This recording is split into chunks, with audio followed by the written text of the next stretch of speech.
इस वक्त आपके बीच लेकर आए हैं क्योंकि हम आपको सावधान करना चाहते हैं उस कफ सिरप से जो आपके लिए जानलेवा साबित हो रहा है। दरअसल विश्व स्वास्थ्य संगठन यानी WHO ने भारत में 3 मिलावटी कफ सिरप को लेकर गंभीर चेतावनी जारी की है। इस सिरप में शामिल है श्रीसन फार्मास्यूटिकल्स की कोल्ड्रिफ, रेडनेक्स फार्मास्यूटिकल्स की रेस्पी फ्रेश, TR और शेप फार्मा की रिलाइफ। WHO ने स्पष्ट किया है कि ये सिरप स्वास्थ्य के लिए गंभीर खतरा पैदा कर सकते हैं और बच्चों सहित सभी लोगों की जान के लिए जोखिम भरे हो सकते हैं। बीते दिनों आपने देखा कि किस तरीके से जानलेवा सिरप बन गई बच्चों के लिए।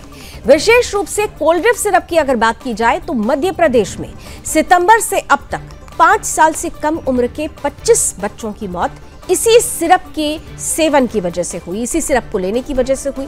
जांच में पाया गया है कि इस सिरप में डाईएथिलीन ग्लाइकोल यानी DEG की मात्रा तय सीमा से लगभग 500 गुना ज्यादा थी। 500 गुना, अंदाजा लगाइए। इसी वजह से यह सिरप जानलेवा बन गया।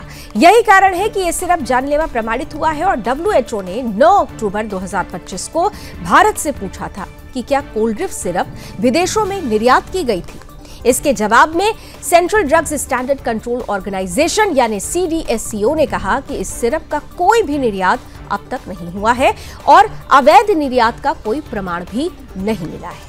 दुनिया भर की स्वास्थ्य एजेंसियों को WHO ने आगाह किया है, सतर्क किया है कि अगर उनके देश में ये सिरप उपलब्ध है तो तुरंत जानकारी दी जाए। WHO और ग्लोबल हेल्थ एजेंसी का कहना है कि ये सिरप स्वास्थ्य के लिए गंभीर खतरा है और इनके सेवन से कई जानलेवा बीमारियां हो सकती हैं। हालांकि कई सावधानी बरतनी भी जरूरी है, जैसे बच्चों और वयस्कों को ये सिरप कभी ना दिए। अगर किसी ने पहले ये सिरप लिया हो और स्वास्थ्य में असामान्य लक्षण दिख रहे हो तो तुरंत डॉक्टर से संपर्क की जाए। किसी भी दवा को सिर्फ मान्यता प्राप्त फार्मेसी या फिर डॉक्टर की सलाह के बिना ना लेना ही उचित है। ये तमाम जो मानक है, वो जो सलाह है, निर्देश है, वो दिए जा रहे हैं क्योंकि ये तमाम वो कफ सिरप है, खासतौर से 3 जो कफ सिरप जिनका जिक्र हमने किया, ये तीनों कफ सिरप WHO ने बताया है कि ये किसी भी हाल में सेवन योग्य नहीं है। इसमें DEG की मात्रा 500 गुना ज्यादा है जो जानलेवा साबित होती है और इसीलिए इन सिरप के सेवन पर पूरी तरह से प्रतिबंध लगाया जाए। अगर किसी ने पहले इसका सेवन किया हुआ, अगर किसी वजह से किसी ने ये सिरप लिया हुआ है तो उनमें अगर जरा सा भी कोई ऐसा लक्षण दिखाई देता है, सामान्य लक्षण दिखाई देता है तो तुरंत डॉक्टर से संपर्क करना चाहिए। आज हम इसी मुद्दे पर आपको सचेत कर रहे हैं, सावधान कर रहे हैं क्योंकि हम राष्ट्र सर्वोपरि की भावना के साथ चलते हैं और हमारे देश के लोगों की जान की सुरक्षा के लिए उन्हें सतर्क करना, उन्हें सावधान करना भी हम अपना दायित्व समझते हैं और इसीलिए इस खबर को आपके बीच लेकर आए हैं। कुछ ही देर में हमारे साथ कुछ मुख्य इस विषय के खास अतिथि भी जुड़ने लगेंगे, डॉक्टर्स हमारे साथ जुड़ेंगे जो आपको बताएंगे कि ये दवाइयाँ किस तरीके से आपके लिए हानिकारक हैं। अगर आपने इसका सेवन किया है और अगर आप में कुछ ऐसे लक्षण दिखाई दे रहे हैं जो आपके जीवन के लिए संकट बन सकते हैं तो आपको क्या करना चाहिए, ये तमाम बातें हम आपके सामने रखेंगे। कुछ ग्राफिक्स आपके सामने रख रहे हैं, जरा फुल स्क्रीन ग्राफिक्स ले लीजिए, अपने दर्शकों को समझा देते हैं कि जिस सॉल्ट की सबसे ज्यादा बात हो रही है कि क्यों ये खतरनाक है, तो क्या है ये एथिलीन ग्लाइकोल। इंसान के शरीर में जाते ही ये जहर का काम करने लगता है, सेंट्रल नर्वस सिस्टम को डैमेज करता है और फिर हार्ट को और लास्ट में किडनी को फेल कर देता है। एथिलीन ग्लाइकोल एक रंगहीन और गंधहीन केमिकल है। फार्मा कंपनियां मिलावट के तौर पर कफ सिरप में इसका इस्तेमाल करती हैं। Hydraulic brake fluids, stamp pad स्याही, ये तमाम जो चीजें होती हैं उसमें इस केमिकल का इस्तेमाल किया जाता है। लेकिन यही केमिकल अगर हमारे शरीर में चला जाए तो सेंट्रल नर्वस सिस्टम को पूरी तरह से डैमेज करता है, जिसका असर हमारे दिल पर यानी हार्ट पर पड़ता है और अंततः हार्ट अटैक का खतरा और फिर किडनी फेलियर का और कई बार तो मल्टीपल ऑर्गन डैमेज भी हो जाता है इस केमिकल के ज्यादा सेवन की वजह से। ये जिन 3 दवाइयों का जिक्र किया गया है WHO की तरफ से, उन तीनों ही दवाइयों में कफ सिरप में ये पाया गया कि इनकी जो मात्रा है एथिलीन ग्लाइकोल की वो 500% से ज्यादा है।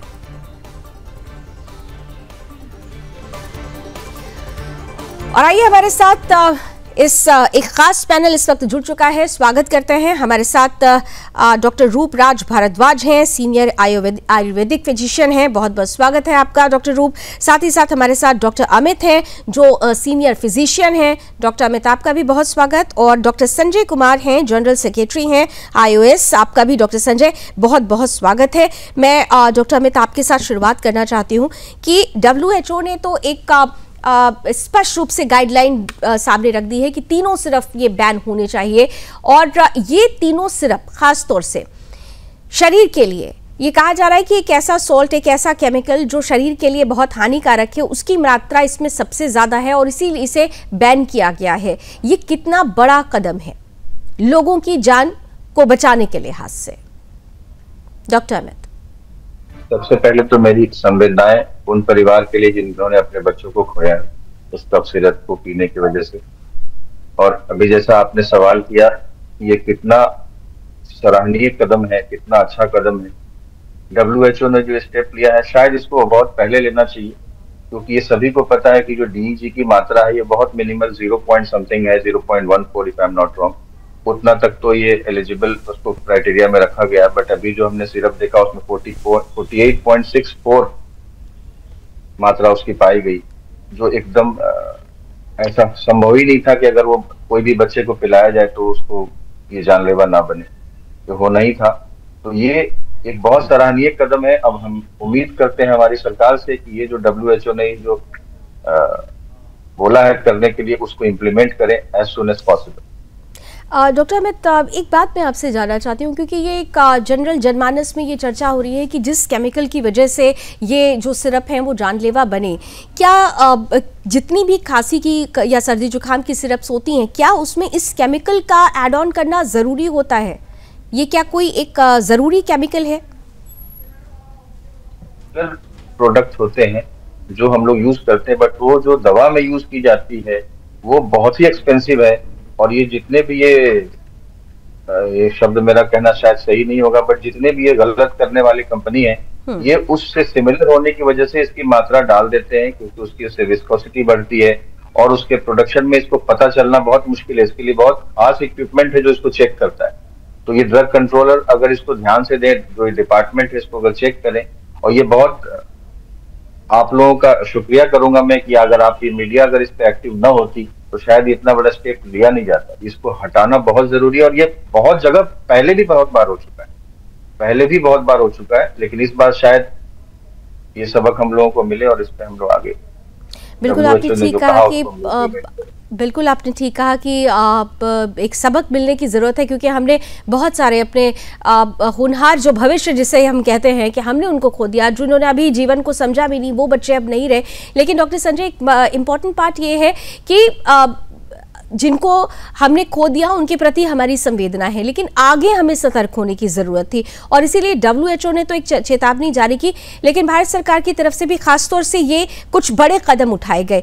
सवाल ये नहीं है कि अभी ये कदम उठाया गया, सवाल ये है कि बहुत सारी ऐसी मेडिसिन होती हैं जिसमें कुछ ऐसे हानिकारक केमिकल्स यूज़ किए जाते हैं फार्मास्यूटिकल कंपनीज की तरफ से, जिनकी वजह से जीवन संकट में आ जाता है। क्या आपको लगता है कि उन तरीके की केमिकल्स को लेकर भी किसी तरीके का कोई गाइडलाइन जारी करने की जरूरत है?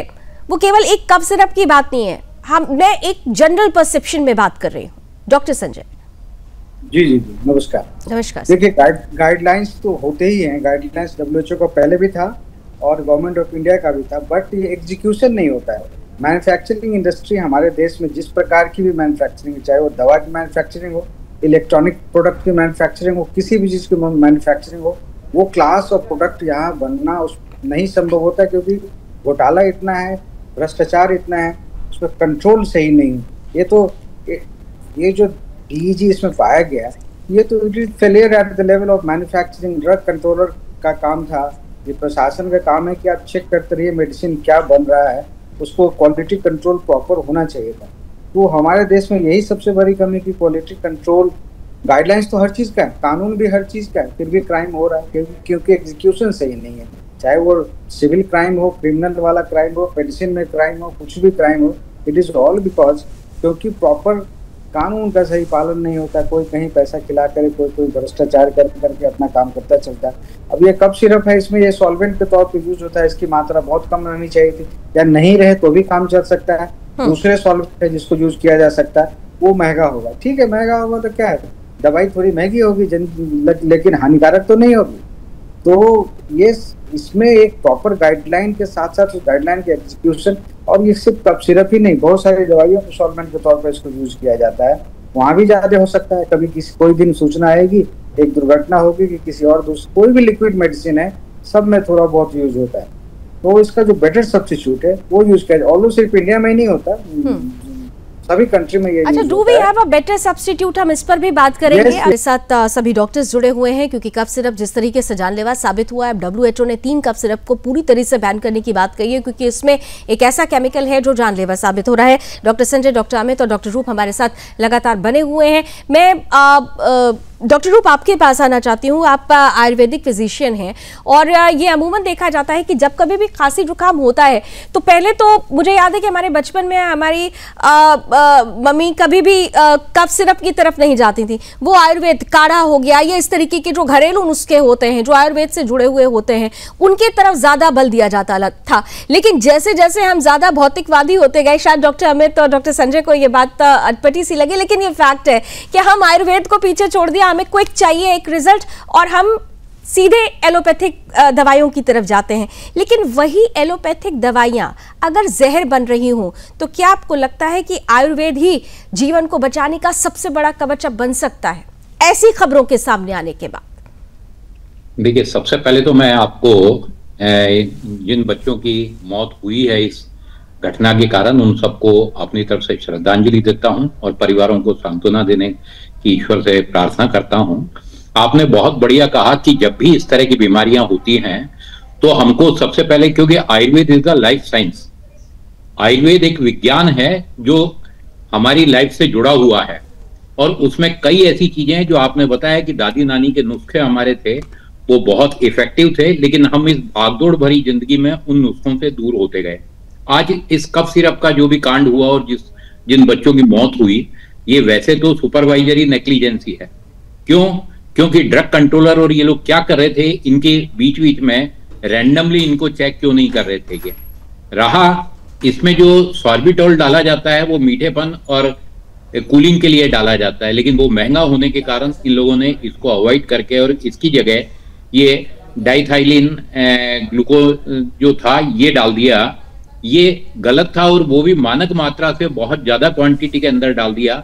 मैं यहाँ ये कहूंगा कि किसी भी चीज को दुर्घटना होने के बाद बैन करना गलत है, पहले से उस पर अपना रुख स्पष्ट करना चाहिए, जो ड्रग कंट्रोलर उन लोगों देखना चाहिए था।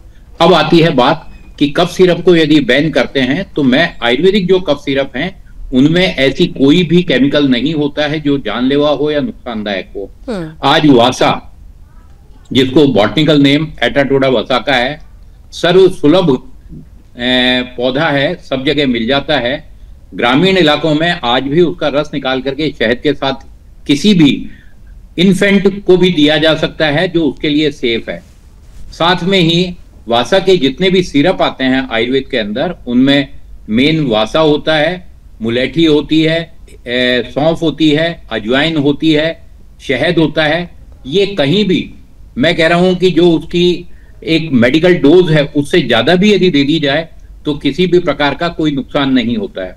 आयुर्वेदिक मेडिसिन के मामले में जनरली कुछ लोग ये धारणा रखते हैं कि ये सेफ हैं, लेकिन यदि इनमें भी नेग्लिजेंसी रही कि आपने प्रॉपर तरीके से नहीं बनाया, कोई यदि दवा फर्मेंट होनी है, आशा वरिष्ठ हैं वो फर्मेंट होने हैं, यदि तरीके से फर्मेंट नहीं हुए या फर्मेंटेशन का जो परसेंटेज है, क्योंकि इनमें अल्कोहल की जो परसेंटेज होती है वो 19% अल्कोहल होता है जो सेल्फ जनरेटेड होता है।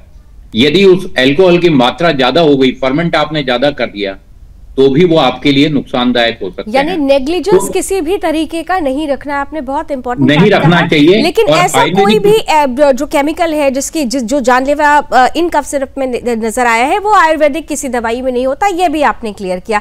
डॉक्टर अमित, आपके पास आ रही हूँ, आप जनरल फिजिशियन हैं और अक्सर ऐसा आपके पास लोग आते होंगे, और ये मौसम भी है, सर्दी जुकाम कफ सर्दी वाला है भी मौसम, लेकिन बहुत सारे लोग अभी डरे हुए हैं। कुछ लोगों का कहना था कि उन्होंने इन दवाइयों का सेवन कर लिया है, और अगर उन्होंने इन दवाइयों का सेवन कर लिया है तो उन्हें अब कौन सा प्रिकॉशनरी स्टेप उठाने की जरूरत है, वो कौन से ऐसे लक्षण हैं जो उनमें दिखाई दे और उनको सावधान होने की जरूरत है, और आगे उन्हें क्या करना चाहिए?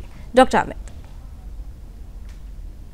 जिस विषय पे हम चर्चा कर रहे हैं, मैं लोगों को आपके माध्यम से कहना चाहूंगा कि ऐसी दवाई का सेवन करके कोई आपसे पूछने के लिए आएंगे, ऐसी स्थिति होगी नहीं। तो जिन्होंने भी किया पहले अपने मन से डर निकाल दें। अव्वल तो उन्होंने किया नहीं, लेकिन अब है क्या कि एक कफ सिरप में निकला, दूसरे कफ सिरप के प्रति भी उनके दिमाग में ये चल रहा है कि शायद मुझे वो चीज तो नहीं मिल गई। तो ऐसा है नहीं, क्योंकि इसमें बहुत वक्त मिलता नहीं है कि आदमी पी करके कफ सिरप में इतनी मात्रा में डीईजी ले गया और 4 दिन तक घूम रहा है कि मुझे कुछ हो तो नहीं जाएगा। ऐसा नहीं होता है। ऐसी चीजों पे हमें, ये अफवाहों पे भी ध्यान नहीं देना है। अब रही बात, जैसा हमारे सहयोगी ने कहा आयुर्वेद के बारे में, बहुत अच्छी बात कही उन्होंने।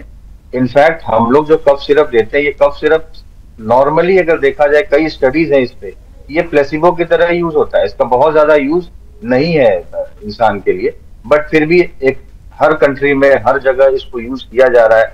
अब लोगों को चाहे 0.1% ही इससे फायदा हो, न दो तो लोग उससे दुकान से जाके ले लेते हैं। तो ये सब चीजें तो चलती रहेंगी। अब मात्रा चाहे इतनी सी हो चाहे जरा सी भी हो, परमिसिबल नहीं है। WHO आज रूल बना दिया, तो हम इसके विषय पर चर्चा कर रहे हैं। ये रूल बने ना बने, जब हमारे पास ऐसी तंत्र है, ऐसा सरकार का सिस्टम है जिसमें चेकिंग अथॉरिटीज को बनाया गया है, तो वो चेकिंग अथॉरिटीज अगर शुरू से, जैसा डॉक्टर लाभ साहब ने कहा कि चेकिंग अथॉरिटीज पहले भी थी, लेकिन वो चेक पॉइंट है कहाँ, वो चेक हो ही नहीं रहा। नहीं तो इसके लिए तो सबसे पहले मेडिकल माफिया किस तरीके से हावी हुए हैं, इसे लेकर हमने बहुत बड़ा अभियान चलाया था, और आप जैसे डॉक्टर्स भी आप जुड़े थे हमारे साथ। आप लोगों ने कहा था कि ऐसे लोगों के खिलाफ एक्शन होना चाहिए, जरूरी है कंट्रोल करना। जी doctor Amit, medical mafia word गलत है। ये माफिया मेडिकल नहीं है, सरकारी माफिया है। मेडिकल माफिया उसमें कुछ नहीं कर रहे हैं। अगर आप किसी भी फील्ड में कोई छूट देंगे, कोई पुलिस अगर अपना सिस्टम बंद कर दे, तो क्रिमिनल्स तो क्राइम करेंगे। एग्जैक्टली। तो एक तो बहुत कॉमन सा सिस्टम है, ड्रग कंट्रोल डिपार्टमेंट है, वो कर क्या रहे हैं? हर दुकान पे कोई भी बंदा जाता है, मुझे खांसी हो गया, बुखार हो गया, और दवा लेता है और खा लेता है।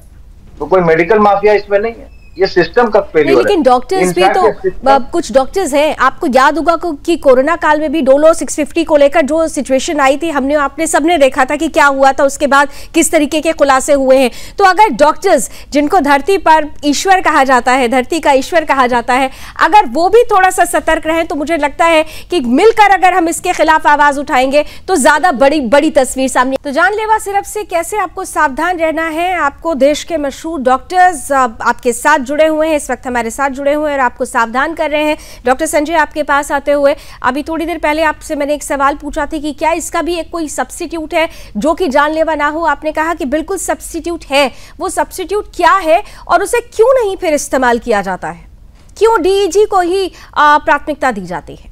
डॉक्टर संजय जी, क्योंकि सस्ता पड़ता है, 4-5 गुना सस्ता है, इसीलिए इस्तेमाल करते हैं लोग इसे। अदरवाइज सब्स्टिट्यूट तो बिल्कुल ही है। डेवलप्ड कंट्री में, अमेरिका में भी ये हादसा हुआ था आज से 100 साल पहले, लेकिन उन लोगों ने रिप्लेसमेंट कर दिया, स्ट्रिक्ट अपना गाइडलाइन बना लिए। अभी अपने पास रॉ मटेरियल्स मोस्टली चाइना से या इंडिया से भी आता है, और उसके बाद भी ये इसकी अगर जितनी मात्रा इसके लिए निर्धारित है उतने में यूज हो तो ये भी ठीक है। It is a solvent. ये सिर्फ कफ सिरप नहीं, कोई भी सिरप आप लेंगे, पैरासिटामोल का सिरप लेंगे, किसी तरह का सिरप लेंगे, उसमें सॉल्वेंट के तौर पे, घुलाने वाली चीज के तौर पे ये रहता है। तो इसकी मात्रा निश्चित, उसके लिए क्वालिटी कंट्रोल, मैन्युफैक्चरिंग कंट्रोल चाहिए। जैसे इसके पहले जैसे आपने कहा था, तो इसमें जो इंडस्ट्री और जो रेगुलेटरी अथॉरिटी है उसका प्रॉपर कंट्रोल चाहिए। और सबसे बड़ी बात है अपने देश में कि ओवर द काउंटर मेडिसिन का इतना ज्यादा यूज है, पेशेंट डॉक्टर से कहाँ पूछते हैं, पूरी जगह कफ सिरप खरीदते हैं। 98% तो पेशेंट खुद से जाकर कफ सिरप खरीदते हैं। ठीक है, ये भी सबसे बड़ी ये सबसे बड़ी बात है। आजकल लोग खुद के डॉक्टर खुद बनने लग गए हैं, इसीलिए लोगों को भी सचेत होने की जरूरत है। अगर धरती पर ईश्वर है तो फिर उनसे जाकर मिलिए, जीवन को संकट से बचाइए। Thank you so much doctor Roop, thank you so much doctor Amit, thank you so much doctor Sanjay. हमारी मुलाकात होगी जरूर फिर से, क्योंकि ये बड़ा महत्वपूर्ण मुद्दा है, जीवन से जुड़ा हुआ मुद्दा है। जीवन को संकट में मत डालिए। डॉक्टर्स जो प्रिस्क्राइब कर रहे हैं उसके आधार पर ही इस सर्दी जुकाम से बचिए, वरना आपका जीवन संकट में हो सकता है।